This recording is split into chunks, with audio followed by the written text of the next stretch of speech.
Hola, hola, ¿cómo están? Bienvenidos a mi nuevo video podcast. En esta ocasión les hablaré de algunos datos relacionados con la manera como la gente utiliza su tiempo. Según algunos organismos internacionales como la Organización para la Cooperación y Desarrollo Económicos, de las 24 horas del día, las personas utilizan la mayor parte de este tiempo para dormir. En promedio, duermen 8 horas y media. Los más dormilones son los chinos con 9 horas y los menos dormilones los surcoreanos con 7 horas y 51 minutos. En lo relacionado con el trabajo, la gente gasta en promedio 4 horas trabajando, siendo los chinos nuevamente quienes trabajan más, aproximadamente 5 horas y 15 minutos, y los que menos trabajan son los italianos con 2 horas y 20 minutos. Apuesto que con estos datos, algunitos y algunitas querrán emigrar para Italia.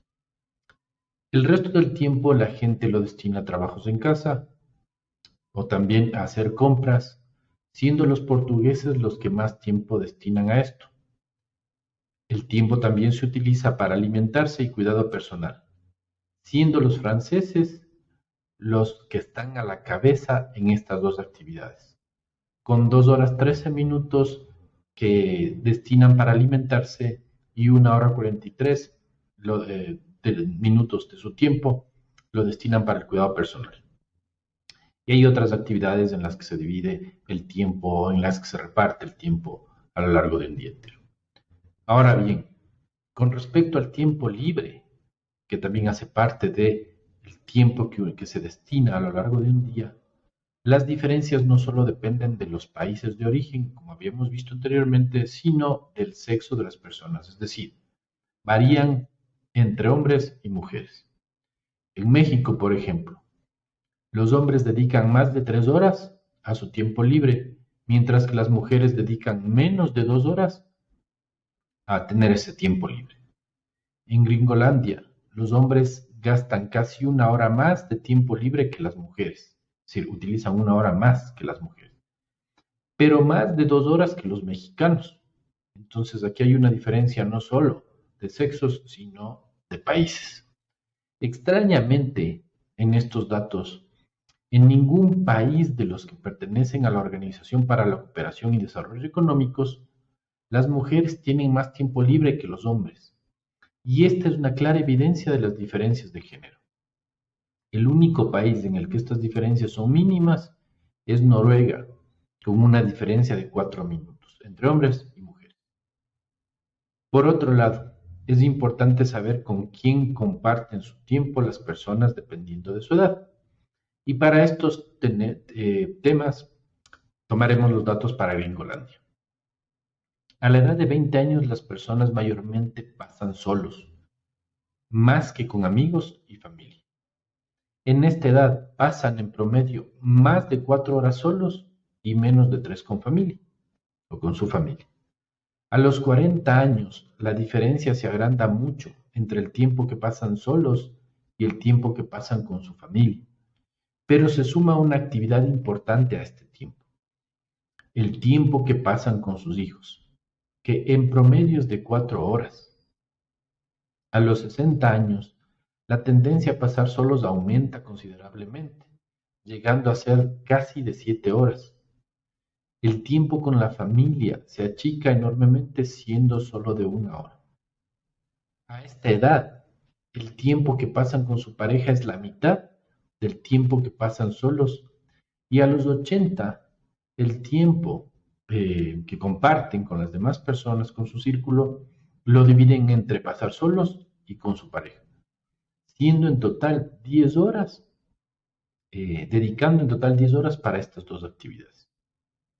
En este mismo ámbito o con la misma lógica, podemos ver que para el año 2018, el 40% de las personas mayores de 89 años viven solos, porcentaje que pensarían no es sorprendente. Empero, en el otro extremo, solo el 3% de gringos de 21 años viven solos. Esto, de cierta manera, desdice un poco lo que se suele escuchar del país de las libertades, con respecto al dejar el hogar a edad temprana para buscar el éxito. De hecho, a la edad de 45 años, solo una de cada 10 personas de este rango de edad vive sola. Es decir, se podría colegir que los gringos tienen miedo a vivir solos. Para ir cerrando un poco esta descripción, veamos cómo ha ido cambiando a lo largo de los años, de los últimos siglos, de hecho, las horas que dedican anualmente al trabajo los ciudadanos de los países más desarrollados. En 1870, los estadounidenses trabajaban 59 horas por semana, en promedio.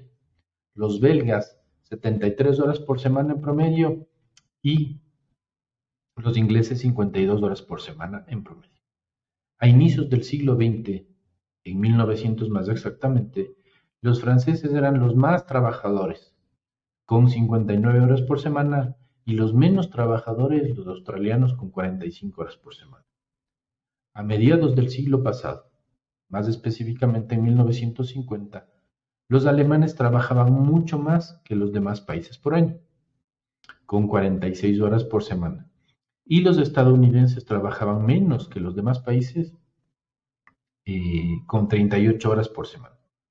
A inicios del siglo XXI, los australianos trabajaban más que los demás con 35 horas por semana. Me refiero a los 2000, al año 2000 específicamente. Y las alemanas o los alemanes trabajaban menos por semana con solo 27 horas. Finalmente, los últimos datos en este rango nos muestran que en 2017 los gringos trabajan más que los de los demás países de esta muestra, con 33 horas por semana, y los alemanes trabajan menos, con 26 horas por semana. Lo que se evidencia aquí es que, en promedio, las horas trabajadas a lo largo de un año entero han ido reduciéndose progresivamente entre 1870 y 2017. De tal manera que en promedio en estos países se trabajaba la tercera parte de lo que se trabajaba hace más de un siglo. Empero, el ingreso de estos trabajadores ha ido en aumento y en un aumento progresivo y acelerado en estos siglos a lo largo de todo este periodo, entre 1870 y 2017. Entonces, para cerrar este video podcast y basándome en los últimos datos que les acabo de comentar, me surge una pregunta que se la planteo. ¿Por qué los ciudadanos de los países más adelantados trabajan menos y ganan más? Y los de los países menos prósperos como el mío trabajan más y ganan cada vez menos. Si quieren entrar en este debate, pueden escribirme al WhatsApp. Hasta pronto.